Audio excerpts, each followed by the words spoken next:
موت کے وقت جو توبہ کر رہا ہے اس کی توبہ قبول نہیں، یعنی فرشتوں کو دیکھ کر یا آخری خرخرے کے وقت نہیں توبہ قبول ہے۔ وہاں قیامت کے دن جو ترازو ہے، یہاں دنیا کے ترازو کے برعکس ہے، یہاں آپ اٹھائیں گے ترازو۔ اب تو سب ڈیجیٹل ہے، آپ کو کیا پتہ چلے گا، ہمارے بچوں کو معلوم ہی نہیں ترازو ہوتا کیسا تھا۔ تولنے کے لیے جو ہوتا تھا پہلے ایسا کانٹا اٹھاتے تھے اور دو پلے ہوتے تھے، ایک پہ پتھر رکھا جاتا ایک پہ سامان رکھا جاتا، جو وزن ہوتا ہے وہ کدھر جائے گا؟ نیچے جائے گا نا، جو وزن ہوگا وہ نیچے ہوگا، جو ہلکا ہوگا وہ اوپر جائے۔ لیکن ڈیجیٹل میں تو کچھ پتہ نہیں، خالی نمبر آتے ہیں۔ قیامت کے دن تو جو ترازو ہے اس کے ڈیجیٹل ہونے کا کہیں پر ثبوت نہیں ہے کہ نمبر آئیں گے، وہاں پر بھی ایسی ہی ترازو ہوں گے، دو پلے ہوں گے، لیکن وہاں کے متعلق فرمایا گیا کہ جس کی نیکیاں بھاری ہوں گی وہ نیچے نہیں جائیں گے، جو پلہ بھاری ہوگا وہ اوپر جائے گا، جو بھاری ہوگا قیامت کے دن اوپر جائے گا۔ برائیاں بھاری ہوں گی تو اوپر جائیں گی، نیکیاں بھاری ہوں گی تو وہ اوپر جائیں گی، پلہ بھاری ہوگا یعنی اوپر ہو جائے گا۔ حضور پاک صلی اللہ علیہ وسلم تیز قدموں سے آ گئے اس امتی کے پاس۔ توجہ، اللہ کرے کہ ان میں وہ امتی ہم ہی ہوں۔ تیز قدموں سے آئے، اس کا پلہ برائیوں کا اوپر جا ہی رہا تھا۔ حضور پاک صلی اللہ علیہ وسلم نے نیکیوں کے پلے میں کوئی چٹی اس میں رکھ دی، کوئی چیز رکھ دی، اچانک اس کی نیکیوں کا پلہ بھاری ہو گیا، اور فرشتوں نے کہا جا فلاں بن فلاں تجھے جنت کا پروانہ سنایا جا رہا ہے۔ وہ اتنا خوش تھا، وجد میں آ گیا، میرے آقا سے عرض کرنے لگا یا رسول اللہ یہ کیا تھا؟ میں تو گیا تھا برباد، جہنم میں جاتا، یہ کیا تھا؟ نبی پاک صلی اللہ علیہ وسلم فرماتے ہیں یاد ہے ایک رات سب سوئے تھے، تو تنہا بیٹھا تھا، سب سوئے تھے اور رات کو تو تنہا بیٹھا اور دل سے یاد کرتے ہوئے مجھ پر ایک بار درود پڑھا تھا، وہ میں نے محفوظ کر لیا تھا تیرا درود، وہ آج یہاں لا کر پلے میں رکھ دیا، وہ سبب سے بھاری ہو گیا۔ اسی لیے میرے مفتی اعظم ہند رحمۃ اللہ تعالیٰ علیہ یوں فرماتے ہیں میرے اعمال کا بدلہ تو جہنم ہی تھا، میں تو جاتا میرے سرکار نے جانے نہ دیا۔ یہ نبی پاک صلی اللہ تعالیٰ علیہ وسلم کا معاملہ ہے قیامت کے دن۔ تو یہ آیت جو آئی ہے لقد جاءکم، اس کی تفسیر بہت طویل ہو جائے گی کہ حضور کبھی بھی اپنی امتی کو تکلیف میں دیکھنا گوارا نہیں فرماتے، بالکل نہیں۔ اسی لیے اعلیٰ حضرت نے سچ فرمایا آج لے ان کی پناہ، آج مدد مانگ ان سے، کل نہ مانیں گے قیامت میں اگر مان گیا۔ حضور کے ہو جاؤ، حضور تمہاری یہاں پر بھی دیکھ بھال کر رہے ہیں، عنایتوں پر عنایتیں اور وہاں پر بھی عنایتیں ہیں۔ اللہ کریم ہمیشہ ہمیں جلوہ رسول میں رکھے۔ اور آج ہم نے جو سورہ تلاوت کی، مین جو سورہ تھی وہ سورہ یونس ہے، جو 11ویں پارے کا اہم سبجیکٹ ہے۔ میں تو سورہ توبہ کی آخری آیتیں بیان کرتا رہ گیا، تقریباً پونا پارہ تک تو سورہ یونس ہے۔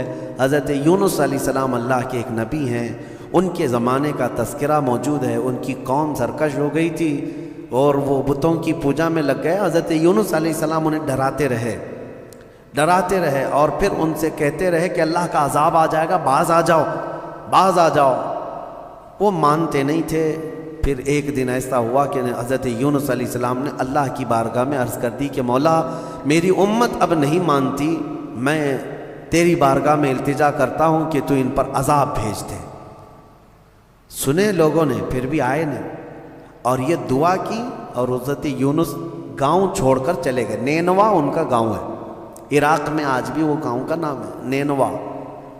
حضرت یونس علیہ السلام جب وہاں سے نکل کر کے چلے گئے، اپنی آبادی، اپنی بستی، اپنی امت کو چھوڑ دیا۔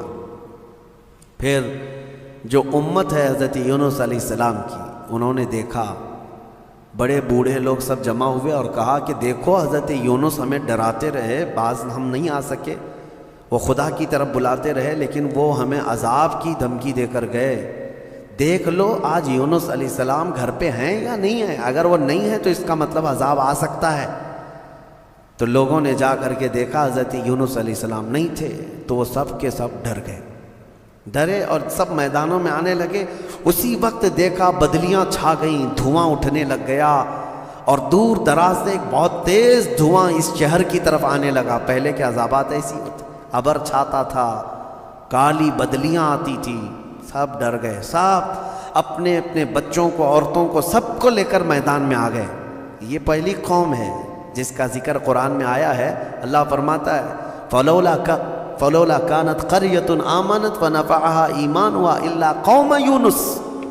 پہلے کی قومیں جو ہے عذاب آ جانے کے وقت اگر وہ توبہ کرتی، ایمان لاتی تو ان کا معاملہ الگ ہے۔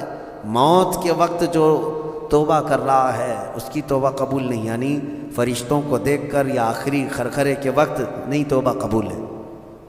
لیکن یہ قوم یونس ایسی کہ سب میدان میں جمع ہوئے اور گڑ گڑانے لگے، رونے لگے، اپنے بچوں کو سامنے کیا، اپنی عورتوں کو کیا، سب، اور یوں عرض کرنے لگے مولا اگر تیرے نبی، تیرے رسول یونس علیہ السلام یہاں ہوتے تو ہم ان کے ہاتھ پر ایمان لاتے اور تیری فرما برداری کرتے، مولا ہم سچے دل سے توبہ کرتے ہیں۔ رب تعالیٰ فرماتا ہے اللہ کو اس قوم پر رحم آیا ہوا عذاب ٹال دیا گیا، عذاب پورا آ چکا تھا، اللہ نے روک دیا کہ یہ عذاب واپس چلا جائے، بچ گئے، وہ پوری قوم بچ گئی۔ لیکن یونس علیہ السلام کے ساتھ کیا ہوا؟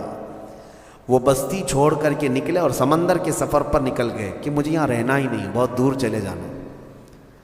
اس میں کئی چیزیں ہیں، کبھی بھی اپنی قوم سے پریشان ہو کر کے پوری قوم کو تنہا چھوڑ کر کے جانا بھی نہیں ہے، اللہ کو یہ پسند نہیں۔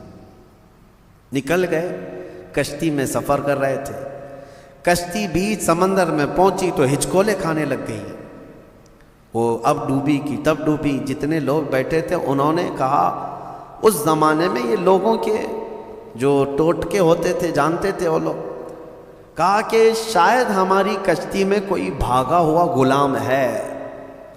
اس غلامی کا زمانہ تھا، کوئی بھاگا ہوا غلام اپنے آقا سے جال سے چھڑا کر کے بھاگ آیا ہے، اور ایسا جب بھاگا ہوا غلام کشتی میں ہوتا ہے تو کشتی ہچکولے کھاتی ہے۔ ان کی یہ تھی اس زمانے کی باتیں تھی۔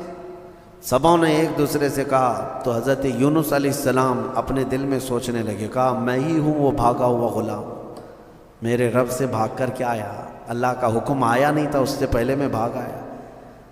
بہرحال اس کے بعد لوگوں نے کہا ہم میں سے کون ہے یہ تو پتہ نہیں، ایک کام کرتے ہیں سب کے ناموں کی چٹھی بناؤ، قرآن اندازی کرو، ایک کو تو کشتی سے اٹھا کر سمندر میں ڈالنا ہوگا ورنہ پوری کشتی ڈوبے گی، پوری کشتی ڈوبے گی، ایک کو نکال کے باہر ڈالنا ہوگا۔ چٹھیاں جب ڈالی گئیں قرآن اندازی تو حضرت یونس علیہ السلام کا نام نکلا، لیکن جو ساتھ میں تھے وہ حضرت یونس کی شکل دیکھ کر، ان کے اخلاق دیکھ کر متاثر تھے، کہا اتنا نیک آدمی، اتنا اچھا آدمی، اس کا نام کیسے آ گیا؟ دوسری بار قرآن اندازی کرو، انہیں بچانا تھا۔ دوسری بار چٹھیاں ڈالی گئی، پھر حضرت یونس علیہ السلام کا نام آیا، تیسری بار ڈالی گئی، پھر یونس علیہ السلام کا نام آیا۔ حضرت یونس علیہ السلام نے کہا اے لوگو، تم میرے اخلاق سے متاثر ہو، میری وجاہت سے متاثر ہو، لیکن حقیقت میں وہ بھاگا ہوا غلام میں ہی ہوں، میرے رب سے بھاگ کر کے آیا، امت کو چھوڑ کر اللہ کا حکم آنے سے پہلے میں آ گیا، انہوں نے خود اپنے آپ کو سمندر میں گرا دیا۔